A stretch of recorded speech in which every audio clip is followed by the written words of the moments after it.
Hey everybody, it's Natalie McKenzie with The Whole Woman, and it's 6 o'clock here on the East Coast. That makes it Quaran-Tea time. Today you want to get that tea, get a spot of tea.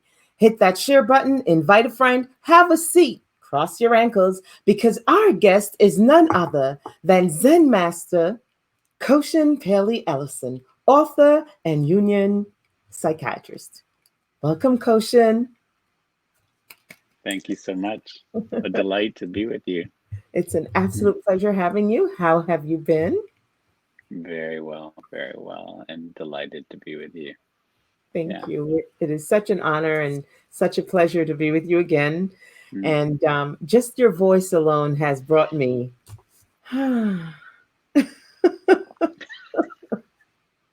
It's such an honor. So, Koshin, one of the things you've done that is absolutely my favorite before we do anything else, I want to share this with everybody else because it's one of those things that we must all have and experience. And it's your book, Wholehearted. Slow down, help out, wake up. That has been such a pleasure for me. I have enjoyed that book, and I want to share that with my friends. And I want you to tell us a little bit about yourself, your practice, and help us get through this period of time, which is like none other. Yeah, it's a wild ride, as they say, and I'm delighted to be here. And I feel like one of the big medicines for this time is really learning how to show up for one another, and which also means to really show up in ourselves. And what I mean by that is often the really understanding, people say, well, what is Zen? And I said, well, it means sitting, to sit with oneself. And so in Zen, we have this posture of sitting where we are very rooted in the ground. We open our shoulders up, we feel the length of our spine, and then we bring our breath down into our belly, about 2 inches below our belly button, and just allow that area to be soft. And so that's an amazing way to be in the world, to be soft, upright, and open. And for me to be able to be in this time with those qualities feel like such good medicine. And when I'm able to do that and remember, a big practice in that is popular in these times is called mindfulness, but it comes from this term from called sati, which means remembering. So to me, it's more helpful in a way than mindfulness. It's often translated as mindfulness. And how do we remember how to be together? How do I remember to be soft? Remember to be open? And to not be good at it, because no one I know is good at it, but we're willing to remember and return to this. And so to me, it's, to be in this space and that soft, upright, and open space is a great way to be with you, Natalie. That is so poignant. One of the things we say here at the Whole Woman is we remind people we're human beings, Mm, and it's our being that is critical, not our doing. This time has caused us to have mm, to be, and what you have just said is such a critical thing. It's not mindfulness, it's remembering because it's mm, who we are at our core. mhm.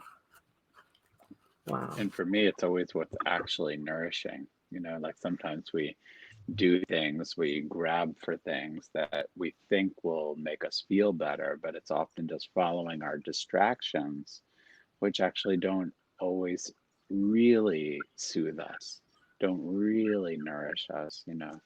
And so to me, these qualities of returning to and remembering to, like, and we'll fall down and we can get back up into them, is an amazing way to be in this time. And then we could actually support each other, like, oh, let's take a moment together and just focus on the exhale for a minute from our belly. Whoa, because I feel overwhelmed or anxious or scared or out of control. Yeah. And that feeling of fear oftentimes drives other reactions out of us, and then we show up less than our best selves Mm-hmm. because instead of saying, I'm fearful, um, we try to mask it. Mm-hmm. Um, were you always this Zen?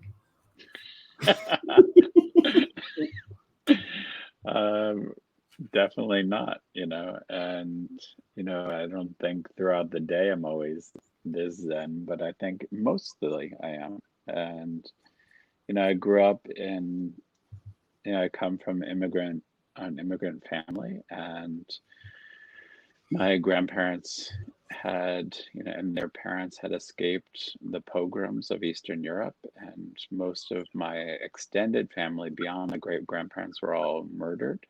And Mm. so I come from that kind of background, and which was not uncommon for that time. And so they were immigrants here and learning the language, and also feeling cut off from their lineage, where they were forced to move and, to save their lives. And, as is common with a lot of, ancestries where people were forced to move or didn't have a choice to move. And there's lots of trauma, and so I certainly grew up with my share of that. And it kind of passes down, as we know now, from generation to generation until Mm. we stop, you know, until one of us stops and, gets a hold and turns around and say, how can I do this differently? And so I grew up in a house with lots of, mm, sexual violence and physical violence and verbal violence. And at the same time, with lots of amazing people, very bright and successful people, but they also didn't know so well how to um, show up for one another.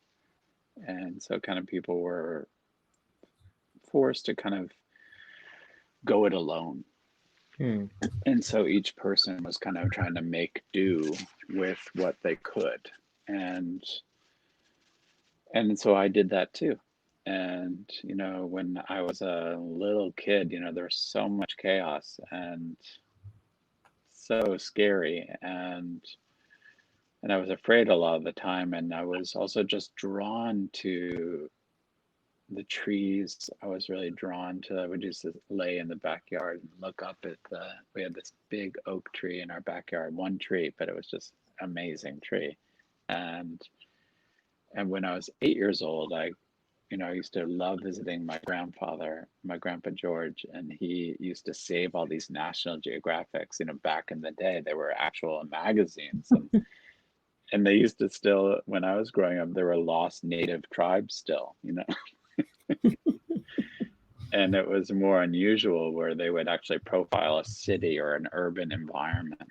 And this one where we were like on the floor looking through this magazine, and he loved doing that with me. And there was a photo spread of Tokyo, and there was this photograph of this monk, and he was wearing an Arigasa hat, which is this big round hat where you can't see the person's eyes, except you could see he was smiling.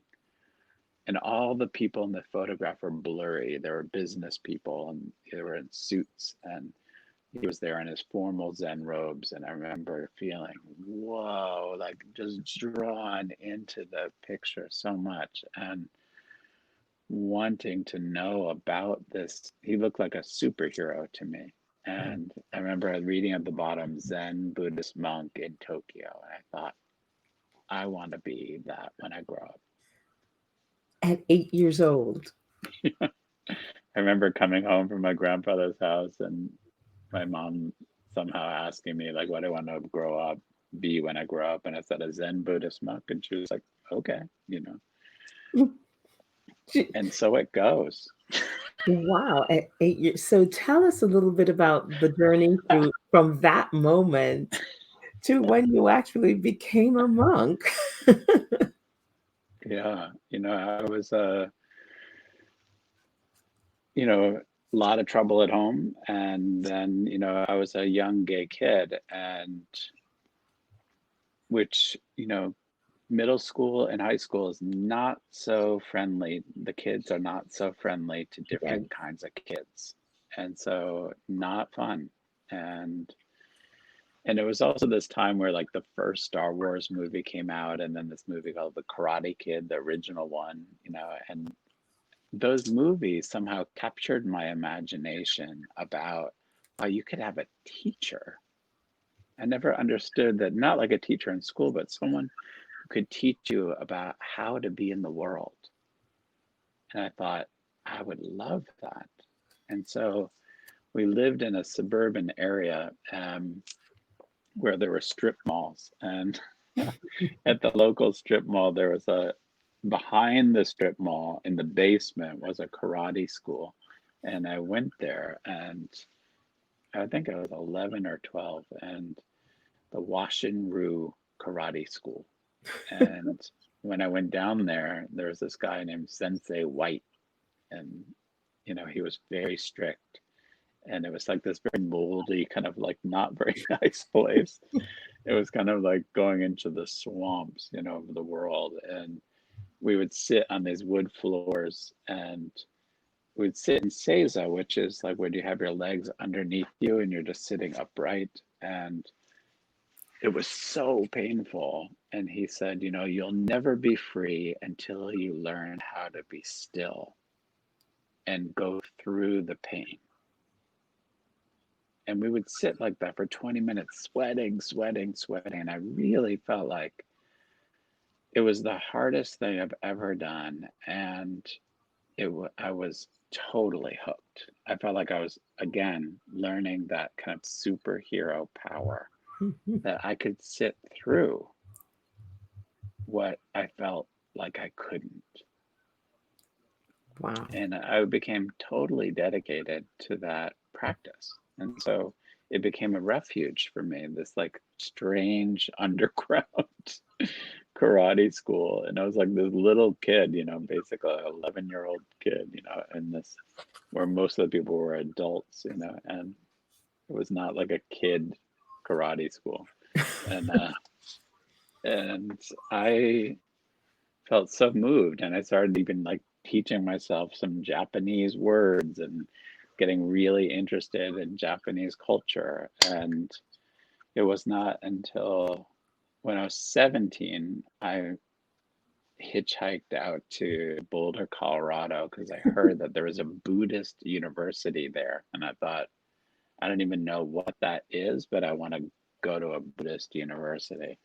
And I was reading things like Jack Kerouac and all these writers who were pretty unconventional, and really excited. So I hitchhiked out to Boulder, and when I got off the bus on Arapahoe Avenue to go to this Buddhist school, they had a writing program for the summer, and I didn't really even know how I was going to go there or how it was going to work, but it just decided to go. And but coming down the sidewalk was this, Italian guy like smoking a cigarette in these robes. And I thought I had never seen a Western person in these kind of robes that I saw when I was a kid. And it was just like almost like everything came together. And it was an amazing moment. And his name was John Didal. And he was my first Zen teacher and that I had ever met. And that when I was 17, and I felt like that's when I kind of tilted deeply into practice, where maybe I was just fooling around when I was 11, but Now, what did your parents have to say about you hitchhiking cross country? Oh, they didn't know, of course. You know, they didn't know. I told them I was taking a train, you know. Oh my God. But they knew you were going to Colorado. Yeah, they knew I was going to Colorado, yeah. Oh, But they I think they gave me money for a train ticket or a bus ticket or something, but I was sure that that was not the real way to go. so you get your first teaching as a Buddhist monk at 17. Fast forward today. Mhm, Tell us about your Zen Center, where you're located, because mhm. I haven't quite told our viewers yet where you're located. And I think it's quite a juxtaposition. Tell us about your Zen Center. Yeah.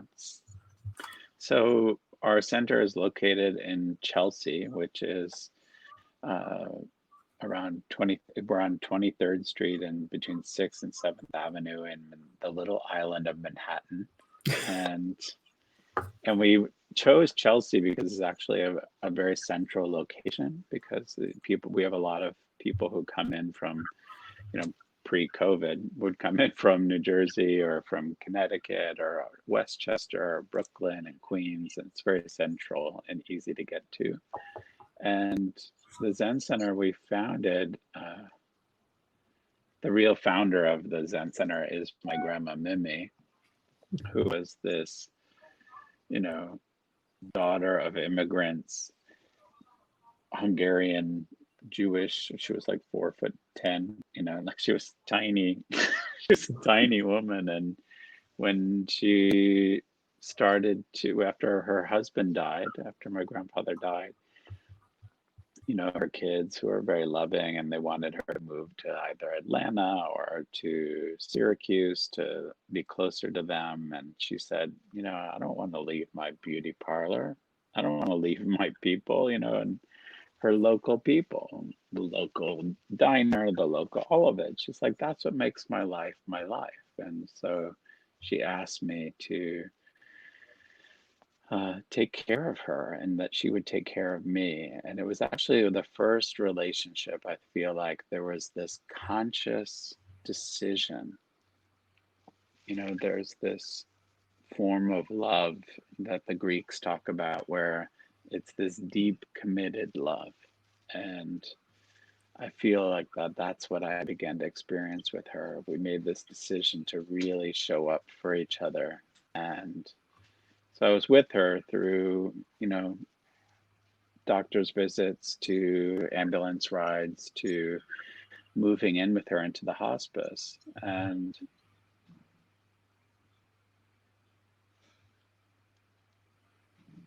yeah, and it was, you know, living with her in the hospice that one of the last days before she died, she woke me up and said, you know, she was crying and she said, I'm so sorry, I'm so sorry, I'm so sorry. And I said, what are you sorry about? And she said, I didn't love you fully. oh, And I said, what do you mean by that? Because actually, I had never felt more loved by anyone in my life. And she said, you know, there's this thing, the Zen thing, that always kind of disturbed her. She's like, I never understood it. And I realized that a part of me withdrew from you and mm, didn't fully love you because I felt that I didn't understand it. I felt mm, weird and like, what is that? And what's that all about? And she said, but I realize now that it's what makes you you. And she's like, and I'm so sorry that I didn't see that. And like, so a little part of me contracted away from you because I didn't understand it. And the funny thing is, she said, is that the Zen thing is actually what brings me so much joy now, which I never understood, because it's your folks from your Zen center who can really show up for me. And I don't feel like they're distracted.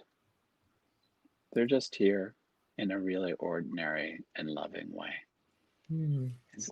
And so she said, I never thought I'd say this, but there's something to the Zen thing. And you and Chodo is my partner then and husband now. And she said, the two of you should found some kind of nonprofit organization where you teach people about the Zen and you teach people how to care for themselves and others. Wow. Well, thank you, Grandma Mimi. I know. She's amazing. And we were like, that's a fantastic idea.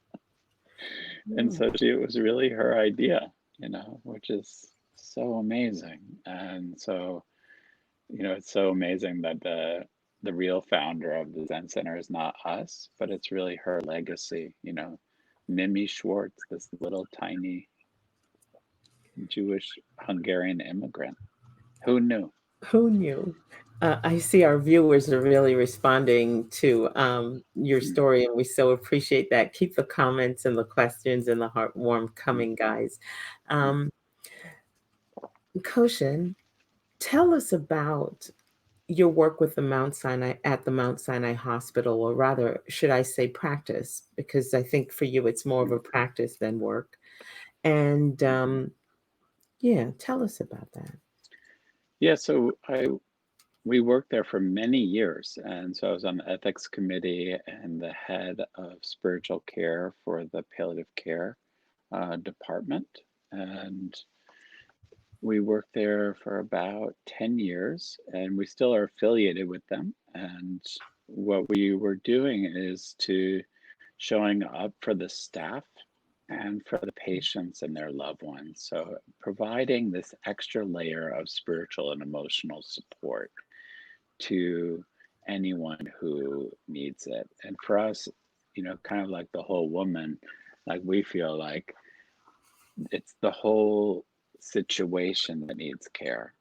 It's not like I need self care and then I'm going to give care to you. It's not this kind of one direction situation, but how do we learn how to care for everybody? So whoever you see in the elevator is who you're in relationship with.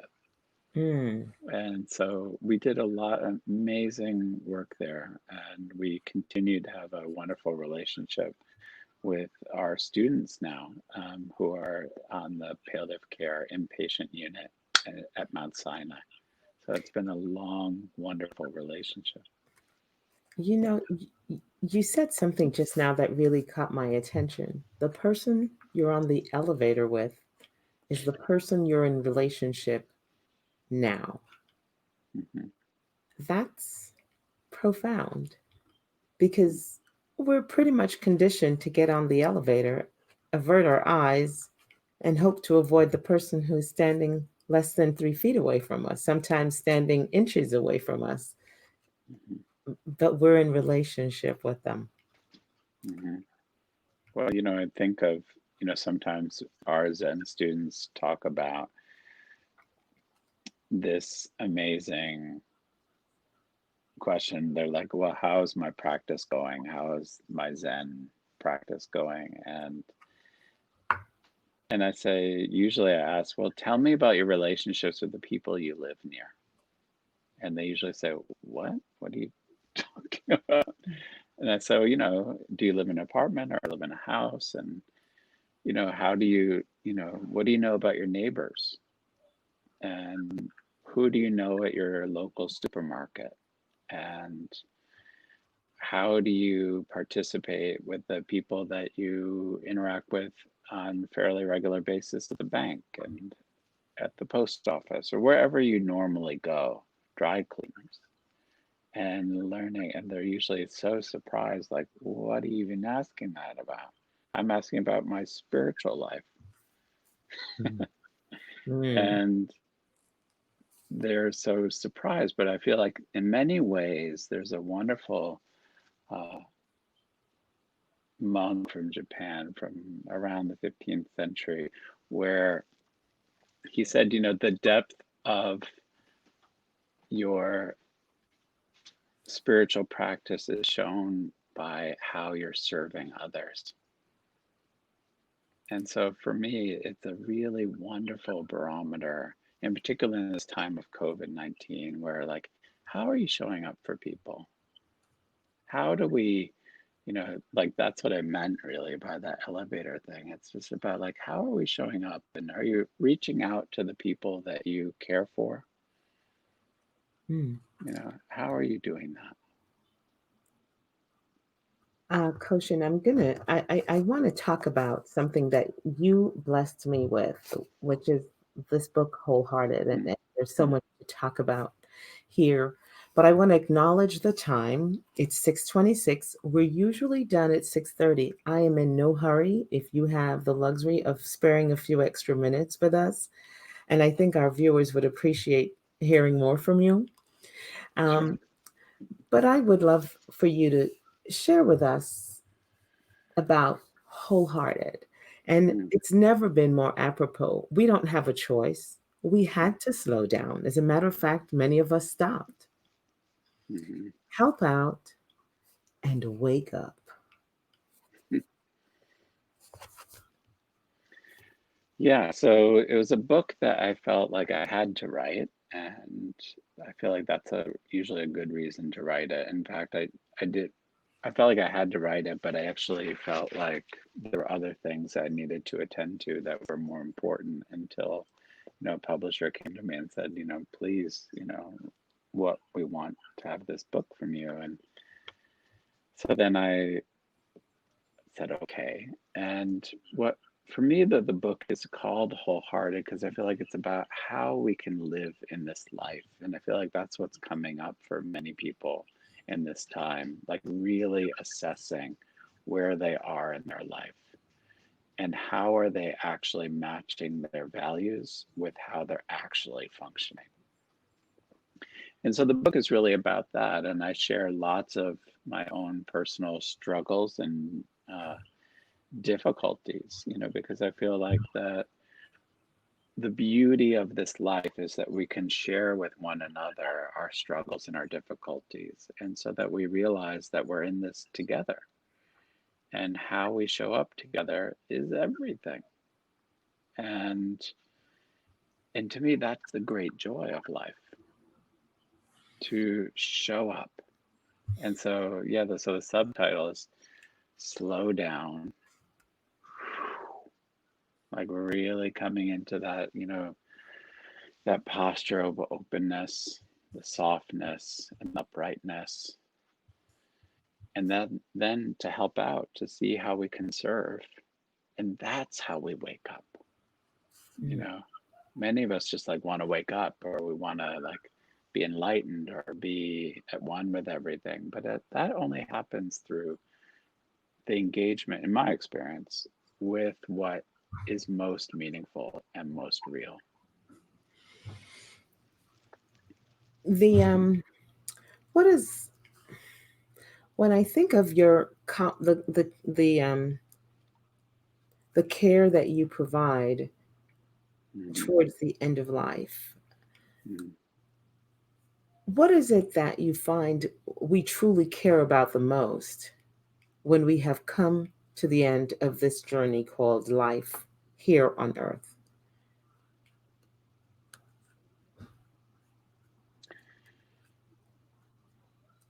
Yeah, what I remember so often is that it's really about how we show up. And people have regrets because they didn't show up in their life. And to me, it's a kind of a beautiful way to close, maybe, to like really the dying people keep teaching me is that we have to be willing to use our life fully and to not hold back from loving well, from saying I'm sorry, to thanking people and having that kind of intimacy. Yeah, which is always available. That's the amazing thing. Always available. Wow. Yeah. I think, if I may, one last um, one last thought I have, because I would be remiss if I didn't acknowledge that this period of COVID-19, we've been forced to quarantine and we have reduced our human contact so much that there is a high incidence of depression, people just feeling lost, forlorn. I spoke yesterday to a colleague who recently relocated, actually migrated here to the US from another country, uprooted their family, come to America, and within 2 weeks of arrival, life is quarantined. So they have no job, no friends, nothing. Everything is new, and it's starting to take a toll on them, wondering, did I make the right decision? And all the questions we ask ourselves. How do we cope, thrive? We have to reach out, you know, and I feel like your friend or this person, you know, each of us have to learn how to reach out. You know, there are so many, we also live in a time where we have to do something new, and learning how to do something new, reach out. You know, there's so many groups. There's prayer, there's meditation, there are support groups all online and available. So many of them are free, you know, to reach out and say, like, oh, I don't feel like it. But, like, who cares if you don't feel like it? Just do it. You know, sometimes our fears are not, or as the wonderful poet Hafiz says, you know, fear is the cheapest room in the house. Ooh, Oh, how I wish for you to have better living conditions. So and you could only write that if he knew what it was to be in fear. So how do we extend out? Is everything to leave the little room of fear and explore the rest of the house. well, and that's why you're the Zen master. It's a joy to be with you. It has been an absolute honor and pleasure. I am so delighted, humbled, and refreshed to talk with you. It's always a pleasure. Be well, be well. You too, my friend. Ladies and gentlemen, we thank you so much for sharing your time with us. I hope you have been as enriched and refreshed as I have been. I will encourage you to go out and get this book. It's available online. Don't even wait for it to be delivered. The Zen Center is New York Zen Center. Yes, it's in Manhattan. And yes, there is stillness and peace happening in Manhattan, in the city that never sleeps.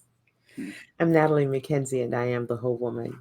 I wish you enough life to live, enough joy to share, enough love to give. I wish you enough. Good night. Night.